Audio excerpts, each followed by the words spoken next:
माननीय संजय सिंह जी। धन्यवाद मान्यवर, आपने इस रेल बजट पर मुझे बोलने का मौका दिया। मान्यवर, सरकार की ओर से मंत्री जी का बयान आया कि निजीकरण रेलवे का नहीं किया जाएगा, और उनकी ये बात सुनकर ऐसा लगता है कि ये सरकार देश के निजी कंपनियों और पूंजीपतियों के लिए गाने की एक लाइन गाती है कि बताना भी नहीं आता, छिपाना भी नहीं आता, हमें तुमसे मोहब्बत है, जताना भी नहीं आता। निजीकरण करना भी है और मना भी करना है। आपने कहा निजीकरण नहीं करेंगे। 109 प्राइम रूट्स पर आप 150 ट्रेनें चलाने जा रहे हैं। देश के 50 रेलवे स्टेशंस को आप निजी हाथों को देने जा रहे हैं। हबीबगंज रेलवे स्टेशन आपने निजी हाथ को दिया। वहां की हालत जाकर पता कीजिए मान्यवर, वहां पर 50 रुपए मोटरसाइकिल रखने का लगता है। वहां पार्किंग के लिए 150 रुपए कार का देना पड़ता है। आपने प्लेटफॉर्म टिकट 30 रुपए का कर दिया। पैसेंजर ट्रेन का 3 गुना किराया बढ़ा दिया। जब आपसे पूछा जाता है तो आप बहुत हास्यास्पद तर्क देते हैं। कहते कोरोना के समय में पैसेंजर ट्रेन में भीड़ ना हो इसलिए किराया हमने बढ़ा दिया। पेट्रोल का दाम क्यों बढ़ाया? बोले कार ना चलाने पाए, मोटरसाइकिल ना चलाने पाए। डीजल का दाम क्यों बढ़ा दिया? माल की ढुलाई ना होने पाए। अरे गैस का दाम क्यों बढ़ा दिया? लोग खाना ना खाने पाए। यह आपका तर्क है। देश में कोई भी चीज महंगाई बढ़ाने के लिए आप एक नया हास्यास्पद तर्क लेके आते हैं जिसका सच्चाई से कोई लेना देना नहीं होता। निजीकरण आप कैसे कर रहे हैं?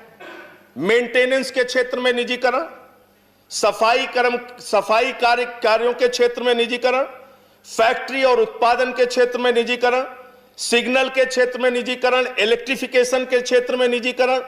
रेलवे में मजदूरों की, सरकारी कर्मचारियों की संख्या मानवर 1974 के स्वर्गीय जॉर्ज फर्नांडिस जी के आंदोलन में, रेल हड़ताल में 17 लाख कर्मचारी होते थे।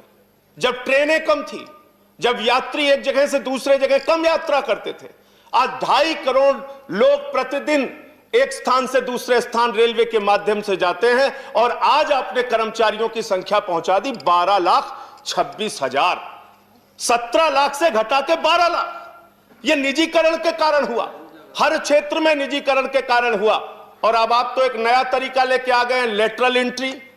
आईएएस भी आप लेटरल एंट्री के जरिए बना रहे हैं। 39 आईएएस आपने लेटरल एंट्री के जरिए बनाए, और जिसमें आरक्षण के नियमों की, एससी, एसटी, ओबीसी के आरक्षण को पूरी तरीके से खत्म कर दिया आपने। और निजीकरण जो आप रेलवे में लेके आ रहे हैं, इसके पीछे आपकी सबसे खतरनाक मंशा है एसटी, एससी, ओबीसी के आरक्षण को धीरे धीरे समाप्त करने की आपकी योजना है। यह मूल मंशा आपकी है। मान्यवर, खुद आपने माना है कि 21.6% माल की ढुलाई लॉकडाउन के दौरान रेल के माध्यम से ज्यादा हुई। यानी रेलवे के कर्मचारी पूरी निष्ठा के साथ, ईमानदारी के साथ काम करते हैं, और उस लॉकडाउन में काम करने के कारण, कई कर्मचारी जो कोरोना योद्धा जिनको आप कह सकते हैं, उनकी जान भी गई। 50 लाख रुपए मुआवजा कर्मचारी संगठन मांग करते हैं। 20 लाख रुपए मुआवजा आपने दिया, फिर उसको बढ़ा के 35 लाख किया। आज तक उनको मुआवजा नहीं मिल पा रहा है। रेल के जो कर्मचारी इस कोरोना काल में जिनका जीवन गया, और कोरोना काल में मान्यवर 2.5 करोड़ की आपकी क्षमता एक जगह से दूसरे जगह यात्रियों को पहुंचाने की प्रतिदिन की है। लेकिन हमने देखा कि किस तरीके से रो रो के ट्रेनें चलाई गई, किस तरीके से लोगों को तरसाया गया ट्रेनें चलाने के नाम पर। और 40 ट्रेनें रास्ता भटक जाती हैं, 80 लोगों की जान चली जाती है। मुजफ्फरपुर के स्टेशन का वो दृश्य आज भी हम लोग नहीं भूल पाते। एक मां के ऊपर से उसका छोटा बच्चा आंचल हटा रहा था, उसकी मां की कंक्लूड करिए संजय जी। बस खत्म कर रहा हूं मान्यवर। अंत में सिर्फ इतना ही बात कहना चाहता हूं कि आप कृपा करके रेलवे कर्मचारियों को निजी हाथों में मत दीजिए। यह एक बहुत बड़ा सेक्टर है जहां से रोजगार भी मिलता है और जहां गरीब आदमी को एक भरोसा होता है कि हम सस्ते में दामों में यात्रा कर पाएंगे, सस्ते किराए में यात्रा कर पाएंगे। जिस दिन आप इसको निजी हाथों में देंगे, कर्मचारियों का तो आप आरक्षण के तहत उनकी नौकरियां खत्म करेंगे, एक बात है, और दूसरी बात यह है कि हिंदुस्तान के लोगों को तकलीफें और उनकी यात्राएं, उनकी दुश्वारियां बढ़ेंगी।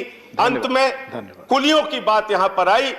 इस देश के कुलियों के लिए एक योजना बहुत पहले लाई गई थी कि उनके परिवार के लोगों को नौकरियां दी जाएंगी। उस पर पुनर्विचार कीजिए, उस पर फिर से एक बार सरकार निर्णय ले। जो दिन भर मेहनत करते हैं स्टेशन पे, अब माल ढुलाई करते हैं, उनके बच्चों को नौकरियों में आरक्षण देने की योजना बनाई। बहुत बहुत धन्यवाद।